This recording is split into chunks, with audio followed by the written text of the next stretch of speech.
আমার একটা বিশেষ আমি একটা পোস্টার ধরে দাঁড়িয়ে রয়েছি, সেইটা ভাইরাল করা হয়েছে। এবং সেখানে ছবিটা দেখলেই বুঝতে পারবেন কি কেন কি বৃত্তান্ত।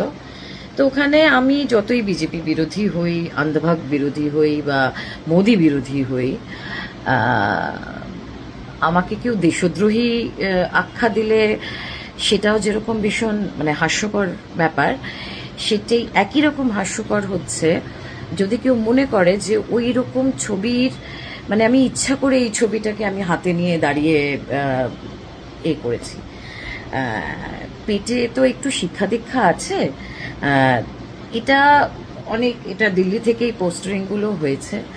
সেটা ওই অত লাখ লাখ হাজার হাজার ছেলে মেয়েদের মধ্যে ওই ঘামের গন্ধ, ওই অর্গ্যানিক মাঠে দাঁড়িয়ে বিপ্লব যেটা, মাঠের ভেতরে দাঁড়িয়ে বিপ্লব যেটা, এবং ওই রকম একটা বিপ্লব, ওই রকম একটা আন্দোলন, এবং সেখানে যখন লাঠি চার্জ করা হচ্ছে মহিলা পুলিশ এবং এমনি পুলিশও, তখন কিন্তু আমি আর পাঁচটা যুব ছাত্রদের সাথে আমিও দৌড়েছি। এটা আমার জীবনের প্রথম এরকম একটা অভিজ্ঞতা। অনেক প্রতিবাদ মিছিলে গেছি, অনেক মিটিং মিছিল সভা অনেক কিছু করেছি, কিন্তু এইটা হয়নি।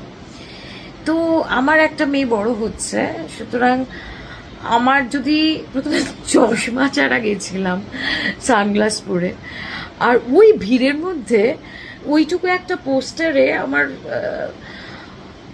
মোদিজির বিলো দ্য বেল্টের দিকে আমার চোখটা যায়নি। কি করব বলুন তো?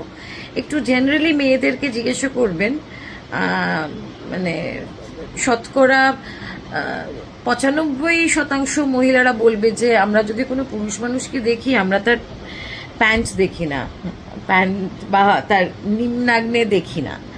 সুতরাং সেখানে মোদিজির এরকম একটা ছবি, ওটা দেখে মজা লেগেছে।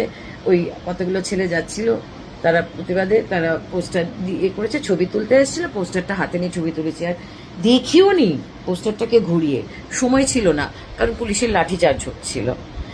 তারপরে শুনছি আমার নামে অনেক কিছু হচ্ছে, আমাকে ইমিডিয়েট অ্যারেস্ট করার হচ্ছে। একটা কথা বলি, আপনারা বলেছেন যে ভয় আউট ভরসা ইন।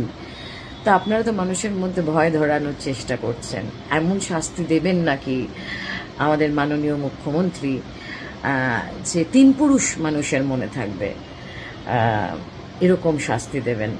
তো একটু শাস্তি আমি আপনার থেকে এই করছি যে আপনার যারা আত্মসহায়ক, যারা পরপর মৃত্যু মুখে মানে মৃত্যু হয়েছে, আপনি তাদের আগে খুব কড়া আগে শাস্তি দিন।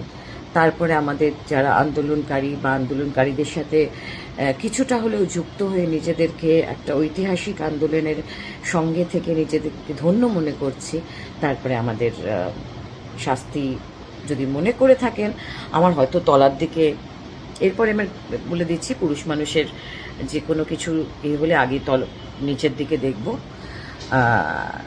তারপরে তার চোখের দিকে তাকাবো বা তার কথা শুনবো। সুতরাং আমার মতো মানুষ যারা ধৃতিমান, আমার সঙ্গে যিনি ছিলেন, অভয়া মঞ্চের যারা দেখেছেন তাকে, he is one of the four runner amongst many. তো আমাদের রুচিতে বোধহয় ওইটা করা সম্ভবপর ছিল না।